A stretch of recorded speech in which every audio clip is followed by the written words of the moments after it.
Hello, friends, and welcome to the Exams Made Simple. And we are back again with the Hindu Complete Newspaper Analysis for 7th of May 2023. 7 मई 2023 का the Hindu newspaper analysis देखेंगे।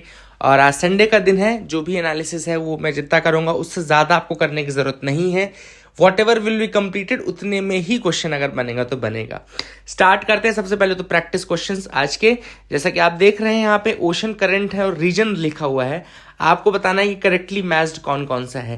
पहला है Oyashio जिसके आगे लिखा है Indian ocean. दूसरा है बेनगुएला जिसके आगे लिखा है नॉर्थ अटलांटिक ओशन। तीसरा है पेरुवियन जिसके आगे लिखा है पैसिफिक ओशन। तो आपको बताना है करेक्टली मैच्ड कौन सा है। अच्छा, मैं आपको आंसर तो इसका बता देता हूँ, लेकिन आपसे एक एक्सपेक्टेशन रखता हूँ कि आप मुझे इन ओशन करंट्स के बारे में बताइए कि वार्म कौन से हैं और कोल्ड कौन से इनमें से, ठीक है ना। ये क्वेश्चन आपके लिए है। इसका आंसर मैं आपको बताता हूँ। देखो, ओयाशियो करंट जो है ये जापान वाले रीजन की उधर साइड आता है, तो ये पैसिफिक का हो गया, ये इसलिए पहला गलत है। बेनगुएला जो है नॉर्थ अटलांटिक ओशन लिखा, ये भी गलत है, ये साउथ अटलांटिक ओशन में आता है, ठीक है ना। साउथ अटलांटिक ओशन में आता है। और पेरुवियन करंट पैसिफिक में आता है। यस, पेरुवियन पैसिफिक में आता है, कॉमन सेंस है, क्योंकि ये बिल्कुल वो आपका जो साउथ अमेरिका वाला पोर्शन है उसके इधर साइड आता है, ठीक है ना। तो third only is the correct answer. दूसरा सवाल है with reference to Meitei community consider the following statements. अब स्टेटमेंट्स लिखे हैं मीती कम्युनिटी के रिगार्डिंग। पहला स्टेटमेंट कह रहा है they speak the Meitei language. दूसरा लिखा है they are the second largest community of Manipur. तीसरा लिखा है Cheiraoba is a festival celebrated by the community. तो आपको बताना है करेक्ट स्टेटमेंट कौन कौन से हैं। इसका आंसर मैं आपको दे दूं। पहला स्टेटमेंट बिल्कुल सही कि मीती कम्युनिटी मीती लैंग्वेज बोलती है, बिल्कुल सही है। दूसरा स्टेटमेंट गलत है, they are not the second largest, rather they are the largest community of Manipur. Manipur में सबसे ज्यादा परसेंटेज इन्हीं का है। तीसरा लिखा है Cheiraoba is a festival celebrated by the community. Yes, that is the correct statement. तो 1 and 3 will be the correct answer. तीसरा सवाल है with reference to Reporters Without Borders consider the following statements. पहला स्टेटमेंट कह रहा है it is an organization that works to give refuge to migrants from conflict torn countries. दूसरा लिखा है it has a consultative status with the United Nations. तीसरा है it is headquartered in Paris, France. Correct statement कौन से हैं? देखो, पहला स्टेटमेंट गलत है। Reporters Without borders basically media freedom के लिए काम करता है, ना कि माइग्रेंट के लिए रिफ्यूज देने के लिए। तो पहला statement is wrong. Second third statement are correct. इसका कंसल्टेटिव स्टेटस है यूनाइटेड नेशंस में, हेडक्वार्टर इसका पेरिस, फ्रांस में है। तो 2-3 will be the answer in this case. आगे मूव करते हैं, कुछ न्यूज आइटम्स देखते हैं जो कि अलग से न्यूज में थे। पहला आर्टिकल देख लीजिए जो न्यूज में था, वो है अभी recently national conference on agriculture for kharif campaign हुई थी, जिसमें यूनियन एग्रीकल्चर मिनिस्टर ने एक ऐप लॉन्च किया है जिसका नाम है कृषि मैपर। याद रखिएगा, Krishi Mapper has been launched. Krishi Mapper एक इंटीग्रेटेड ऐप है for the geo spatial data in agriculture. Agriculture का जियो स्पेशियल डेटा जो है उसको इंटीग्रेट करने के लिए कृषि मैपर ऐप बनाया गया है। And this app will cover the monitoring of all the land interventions based scheme programs such as digital crop survey, national farming, seed production and distribution, horticulture related schemes, agro forestry and other schemes। तो जितनी भी दूसरी अलग अलग schemes हैं जहाँ पे भी लैंड इंटरवेंशंस किए गए हैं गवर्नमेंट के द्वारा, है ना, जैसे चाहे डिजिटल क्रॉप सर्वे हो, चाहे नेशनल फार्मिंग हो, चाहे हॉर्टिकल्चर रिलेटेड हो, एग्रो फॉरेस्ट्री रिलेटेड हो, उन सबको मैप करने के लिए बेसिकली ये कृषि मैपर ऐप बनाया गया है, ठीक है ना। तो that is the thing which you have to remember. ये इसका मेन काम क्या है, जो analysis ready to analysis data है उसमें क्या है, अभी बहुत ज़्यादा डुप्लीकेशन है। कोई और संस्था कोई और बॉडी कुछ और डेटा कलेक्ट कर रही है, कोई और बॉडी कोई और डेटा कलेक्ट कर रही है। तो इससे डुप्लीकेशन ऑफ एफर्ट बहुत ज़्यादा है। तो उसको हटाने के लिए, डुप्लीकेशन ऑफ एफर्ट्स को हटाने के लिए और रेडी टू एनालाइज डेटा प्रदान करने के लिए बेसिकली ये किया गया है, ठीक है ना। आई होप यू गॉट क्लैरिटी। अब कल न्यूज़ में आया था क्लीन डेवलपमेंट मैकेनिज्म। क्या होता है क्लीन डेवलपमेंट मैकेनिज्म? लिख लीजिए आप लोग। क्लीन डेवलपमेंट मैकेनिज्म एक्चुअली में एक मैकेनिज्म है जो कि क्योटो प्रोटोकॉल में मेंशन्ड है, क्योटो प्रोटोकॉल के अंतर्गत मेंशन्ड है। सबसे पहले तो मैं आपको बता दूं क्योटो प्रोटोकॉल क्या है। क्योटो प्रोटोकॉल बेसिकली अडॉप्ट किया गया था 11 दिसंबर 1997। 11 दिसंबर 1997 में क्योटो प्रोटोकॉल अडॉप्ट किया गया था। एंड बेसिकली इसकी रेटिफिकेशन प्रोसेस बहुत कॉम्प्लेक्स थी एंड इसी कारण से ये फोर्स में कब आया? 2005 में। याद रखिएगा, 11 दिसंबर 1997 में अडॉप्ट होने के बाद क्योटो प्रोटोकॉल फोर्स में कब आया? 16 फरवरी 2005। करंटली 192 पार्टीज हैं क्योटो प्रोटोकॉल की। क्योटो प्रोटोकॉल आप सबको पता होगा United Nation framework convention climate change के अंतर्गत लाया गया है in order to commit the industrialised countries and economies to transition to limit and reduce the green house gases.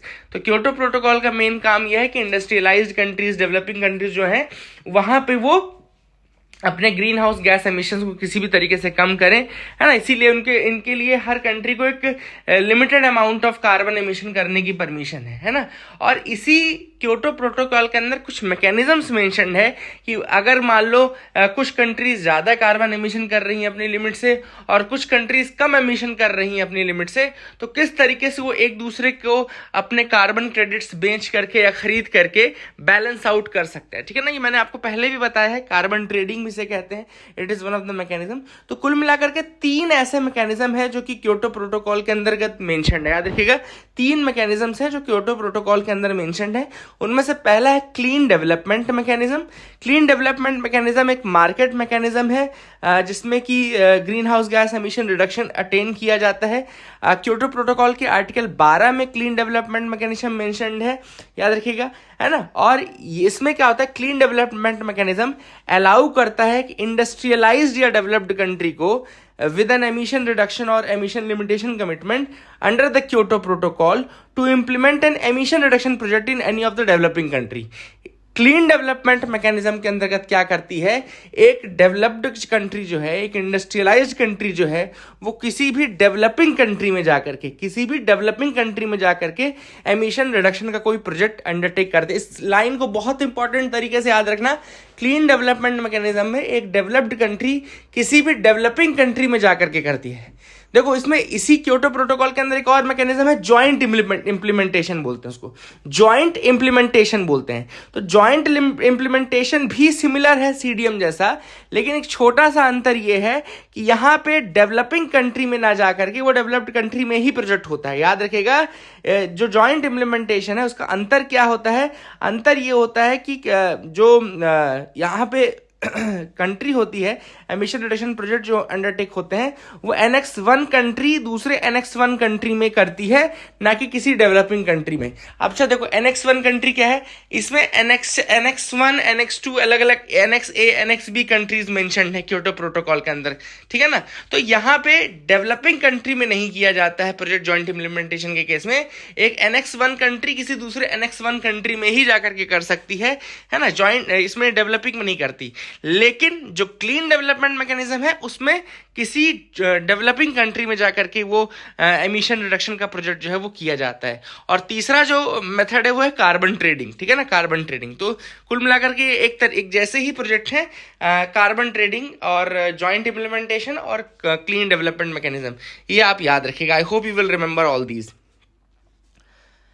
आगे देखते हैं, proposed oil refinery project leaves villages in Konkan belt fuming. अब यहाँ पर आप सबको पता है कि एक रत्नागिरी ऑयल रिफाइनरी जो है वो प्रपोज की गई है, रत्नागिरी ऑयल रिफाइनरी, जिसके अंदर बरसू और सोलगांव, देवाची, ये अलग अलग विलेजेस हैं जो कि बहुत ज़्यादा वहाँ पे प्रोटेस्ट चल रहा है कि भाई ये इन्वायरमेंट के लिए सही नहीं है। जॉब कुछ लोग हालांकि इसको फेवर भी कर रहे हैं, कह रहे हैं कि इससे जॉब्स बढ़ेंगे, है ना। बरसू याद रखिएगा ये महाराष्ट्र का इशू है। कहाँ का चल रहा है, महाराष्ट्र रत्नागिरी का इशू चल रहा है, इसको आप याद रखिएगा। And the lush greenery of, यहाँ पे जो ये पूरा रत्नागिरी डिस्ट्रिक्ट है, महाराष्ट्र का कोस्टल डिस्ट्रिक्ट है रत्नागिरी, वहाँ पर ये सारे जो विलेजेस हैं आसपास के, वहाँ पर ये प्रोटेस्ट चल रहा है। तो आई होप यू विल रिमेंबर। अब एक छोटी सी एक्सरसाइज हम इसमें कर लेते हैं कि जो इंडिया की ऑयल रिफाइनरीज हैं उनके बारे में देख लेते हैं। तो यहाँ पे आप देख सकते हैं, सबसे पहले हम नॉर्थ ईस्ट वाले रीजन से अगर उठें तो नॉर्थ ईस्ट वाले रीजन में असम वाला रीजन बहुत फेमस है, बहुत सारी वहाँ पे आपको मिल जाएंगी ऑयल रिफाइनरीज। एक डिगबोई में मिल जाएगी, देन नुमालीगढ़ आपको मिल जाएगी, बोंगई गांव मिल जाएगी, गुवाहाटी मिल जाएगी, ठीक है ना। तो ये 4 याद रखेगा नॉर्थ ईस्ट असम की, जिसमें एक है डिगबोई, एक है नुमलीगढ़ या नुमालीगढ़, देन एक है बोंगई गांव एंड देन गुवाहाटी, ठीक है ना, तो that is the thing. Then आपको यहाँ पे आप इधर वेस्ट बंगाल वाले पार्ट में आए तो आपको हल्दिया दिखेगा, वेस्ट बंगाल में आपको हल्दिया दिखेगा। बिहार वाले रीजन में आपको बरौनी दिख रहा है, देखो बिहार में बरौनी दिख रहा होगा आपको। देन इसके अलावा मथुरा, और मथुरा आपको यूपी में दिख रहा है, हरियाणा में पानीपत दिख रहा है ना, these are all the oil refineries and all, है ना। तो यहाँ पे पानीपत दिख रहा है, मथुरा आपको यूपी में दिख रहा है, मथुरा ऑयल रिफाइनरी भी है। बरौनी आपको बिहार में दिख रहा है, हल्दिया आपको वेस्ट बंगाल में दिख रहा है। पारादीप में उस समय कंस्ट्रक्ट हो रही थी तो अंडर कंस्ट्रक्शन है पारादीप में। देन आंध्र प्रदेश वाले रीजन है विशाखापट्टनम और तटीपाका, याद रखिएगा विशाखापट्टनम और Tatipaka, these are the two. And फिर तमिलनाडु में आएंगे तो चेन्नई और नागपट्टिनम चेन्नई और नागपट्टिनम। देन केरला में कोच्चि आएंगे, कर्नाटका में मंगलुरु आएंगे, फिर मुंबई में ये मुंबई और यहाँ पे नीचे जो रत्नागिरी की लोकेशन है वहाँ पे ही, है ना। देन इसके अलावा गुजरात में आपका कोयली और जामनगर, ठीक है ना। मध्य प्रदेश में बीना ऑयल रिफाइनरी है, ठीक है, मध्य प्रदेश में बीना ऑयल रिफाइनरी है, और गुजरात में जामनगर और कोयली। तो ये सारे ही आप याद रखिएगा जो मैंने जितने आपको बताए हैं, है ना। These are some of the oil refineries of India. NCERT का मैप है तो इससे ज़्यादा आपको जानने की ज़रूरत भी नहीं है, दैट विल बी इनफ। आगे मूव करते हैं, देखते हैं और क्या इंपॉर्टेंट न्यूज आर्टिकल है। तो हमने अभी तक देखो क्या क्या देख लिया, हमने एक तो कृषि मैपर के बारे में जाना, दूसरा हमने clean development mechanism, joint implementation ये देखा, और क्योटो प्रोटोकॉल के बारे में थोड़ी सी थ्योरी देखी, किस तरीके से वो आया और कब आया, फाइनली फोर्स में कब आया, है ना। That these are the things which we have learned as of now, ठीक है ना। आगे मूव करते हैं, देखते हैं और क्या important news article. Oil refineries हमने पूरी इंडिया की देख ली मैप वर्क में, ठीक है ना। यहाँ पे Rijiju launches trailer of first movie in Tagin language. तो यहाँ पे एक लैंग्वेज के बारे में दिया है, तागिन लैंग्वेज। तो वो यूपीएससी क्या कर रहा है, लास्ट टाइम ही पूछा था हो क्या है, हो एक लैंग्वेज थी, है ना। तो इस तरीके से पूछ सकता है कि तागिन क्या है। तागिन एक अरुणाचल प्रदेश की लैंग्वेज है, याद रखिएगा, it is a language in the state of Arunachal Pradesh, Tagin language, है ना। तो इसको नोट कर लेना अपने नोट्स में जो भी आप बना रहे हो। तो Tagin language is a language in the Arunachal Pradesh region. 10 Indian languages to get technical term dictionaries, याद रखिएगा 10 इंडियन लैंग्वेजेस हैं जिनको टेक्निकल टर्म की डिक्शनरी प्रोवाइड की जाएगी। And the commission for scientific and technical terminology, याद रखिएगा एक बॉडी है जिसको हम बोलते हैं commission for scientific and technical terminology, और ये आती है under the aegis of union ministry of education. किसके अंतर्गत आती है ये, यूनियन मिनिस्ट्री ऑफ एजुकेशन के अंतर्गत आती है। और इसने कहा है, किसने कहा है, commission for scientific and technical terminology ने, मिनिस्टर ऑफ एजुकेशन के अंतर्गत आती है ये कह रहा है they are working on technical and scientific terminology in 10 Indian languages, ठीक है ना। 10 लैंग्वेजेस में ये मतलब बना रही है, ये वो 10 लैंग्वेजेस रहेंगी जो कि अंडर रिप्रेजेंटेड है हमारे लर्निंग लैंडस्केप में, ठीक है ना। अब ये जो CSTT है ये एक फंडामेंटल बेसिक डिक्शनरी लाएगा जिसमें 5000 वर्ड्स पर लैंग्वेज रहेंगे, और ये 3 से 4 महीने में ला दी जाएगी। डिजिटल सर्चेबल फॉर्मेट में रहेगा, फ्री रहेगा सबको, एंड लगभग 1000 से 2000 कॉपीज जो है इसकी प्रिंट की जाएगी। कौन कौन सी लैंग्वेजेस को टारगेट किया जाएगा, तो बोडो, संथाली, डोगरी, कश्मीरी, कोंकणी, नेपाली, मणिपुरी, सिंधी, मैथिली एंड संस्कृत, ये 10 लैंग्वेजेस हैं जो कि अंडर रिप्रेजेंटेड हैं। हालांकि ये सारी लैंग्वेजेस आपको इंडिया के 8th शेड्यूल में मिल जाएगी। आपके लिए एक छोटा सा काम यह है कि आप भारत की जो 22 शेड्यूल्ड लैंग्वेजेस हैं उनके बारे में बता दीजिए कौन कौन से हैं नाम। अच्छा, एक और चीज़ आपको कि इंडिया की जो करेंसी नोट है उसमें केवल 17 लैंग्वेजेस दिखती है ना, जब आप देखेंगे तो वो 17 लैंग्वेजेस के नाम लिखे रहते हैं, 2 आगे 15 पीछे। तो ये भी एक छोटा सा फैक्ट है जो आपके लिए आप याद रख सकते हैं। तो आगे मूव करते हैं, देखते हैं और क्या इंपॉर्टेंट न्यूज़ आर्टिकल्स है जिनके बारे में हमको डिस्कस करना है। तो यहाँ पे संडे के दिन थोड़ा बड़ा पेपर आता है हालांकि, लेकिन न्यूज़ आइटम जितनी इंपॉर्टेंट है हम वही करेंगे। पाकिस्तान और चाइना ने कसम खाई है कि हम वो CEPEC जो चाइना पाकिस्तान इकोनॉमिक कॉरिडोर है उसके साथ आगे बढ़ेंगे। हालांकि इंडिया ने इसका अपोज किया है, $60 बिलियन का ये प्रोजेक्ट है। इंडिया ने इसलिए अपोज किया क्योंकि ये हमारे POK रीजन से, जो पाकिस्तान ऑक्यूपाइड कश्मीर रीजन है, वहाँ से ये पास होता है और हमने ये चीज़ मना की है। अच्छा, अगर ये बन जाता है तो क्या होगा, चाइना को एक्सेस मिल जाएगी to the Arabian Sea through the Gwadar port of Pakistan. Pakistan के ग्वादर पोर्ट से होते हुए अरेबियन सी तक एक्सेस मिल जाएगी चाइना को, तो that will be a strategic blow to India. और ऑब्वियसली बात है ये इंडियन टेरिटरी से क्यों गुजरे भाई, सबसे बड़ा सवाल तो ये कि जब ये पीओके हमारा ही है तो ये इंडियन टेरिटरी से तो गुजरना ही नहीं चाहिए इसको, तो वो चीज़ देखना चाहिए इंडिया को कि किसी तरीके से ये प्रोजेक्ट को रोक के रखे। आगे मूव करते हैं, देखते हैं और क्या इंपॉर्टेंट न्यूज आर्टिकल्स है। यहाँ पे यूक्रेन ने कहा है कि उन्होंने एक मिसाइल गिरा दी है रशिया की by using the patriot defence system of America. याद रखेगा अगर आपसे पूछे कि पैट्रियट डिफेंस सिस्टम किसका है तो ये याद रखेगा ये अमेरिका का है। पैट्रियट डिफेंस सिस्टम किसको प्रोवाइड किया गया है, अभी यूक्रेन को प्रोवाइड किया गया है बाय द अमेरिकन, ठीक है ना। अगला है FDA approves first vaccine for respiratory syncytial virus. Syncytial या सिंसीशियल वायरस जो भी आप बोलना चाहे बोल सकते हैं। एफडीए ने अभी रिसेंटली एक पहली वैक्सीन है जिसका नाम है अरेक्सवी, ये देखो लिखा हुआ ना अरेक्सवी, AREXVY अरेक्सवी, ये वैक्सीन का नाम है और ये अप्रूव की गई है for respiratory सिंसीशियल virus, RSV virus, ठीक है ना। RSV क्या है, रिस्पायरेटरी सिंसीटियल या सिंसीशियल वायरस। और ये क्या करता है, ये करता है रिस्पायरेटरी ट्रैक्ट डिसीज लाता है। रिस्पायरेटरी ट्रैक्ट डिसीज, जो रिस्पायरेटरी ट्रैक्ट होता है उसमें सांस लेने में प्रॉब्लम और ये सब होने लगती है। और किसको होती है ये, ज्यादातर ये 60 साल से ऊपर के व्यक्तियों को, जो 60 साल से ऊपर के व्यक्ति उनको ज़्यादा ये बीमारी होती है। एंड ये पहली RSV वैक्सीन है जिसको अप्रूव किया गया है एनीवेयर इन द वर्ल्ड, ठीक है ना। तो ये आप याद रख सकते हैं, this is another thing which is important. I hope you got clarity. और RSV वायरस जो है बहुत ही सिग्निफिकेंटली ओल्डर पॉपुलेशन को अटैक करती है, स्पेशली उनको जिनको कोमॉर्बिडिटीज़ हो, मतलब दूसरी और बीमारियां हो जैसे कि कॉमन कोल्ड एक्सेट्रा। एंड इसमें माइल्ड सिम्टम्स हैं जिसमें कि जो कि अगर मतलब ट्रीट नहीं हो तो फिर वो बहुत ज़्यादा डेडली हो सकते हैं आगे। अगला है देखो, scientist help find new kind of molecular motor. अब यहाँ पर एक मैकेनिज्म अभी रिसेंटली पता लगा है कि देखो क्या होता है कि सेल एनर्जी तो हर सेल के अंदर माइटोकॉन्ड्रिया होती है, एनर्जी प्रोड्यूस करती है, तब जाकर के बाकी के काम होते हैं, ठीक है ना। अब यहाँ पे रिसर्चर्स जो हैं, जो national centre for biological sciences Bengaluru, ये इंस्टीट्यूट लिख लीजिए कहाँ पर है, national sciences for biological sciences, national centre for biological sciences Bengaluru में है।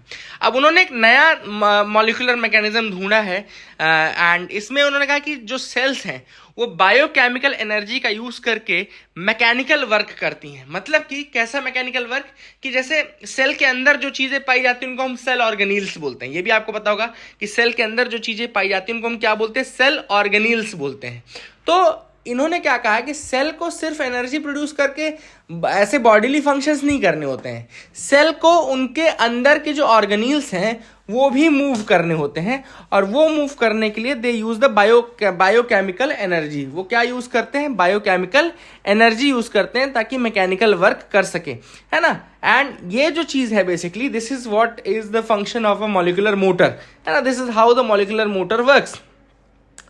2016 में एक स्टडी की गई थी कि एक प्रोटीन है EEA1, याद रखिएगा, एक प्रोटीन है EEA1 जो कि उसका वो रिजिड शेप का रहता है और फिर वो फ्लॉपी बन जाता है, मतलब वो लूज होता है।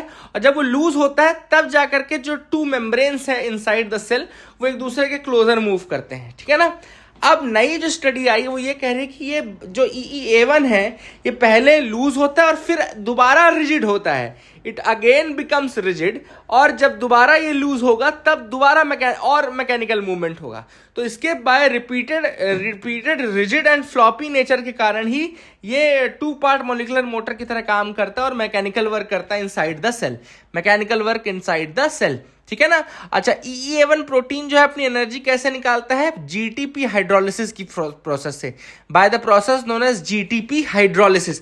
और GTP हाइड्रोलिसिस के कारण वो फिर से रिजिड होता है और इसके बाद वो फिर से फ्लॉपी होकर के मूवमेंट करता है, ठीक है ना।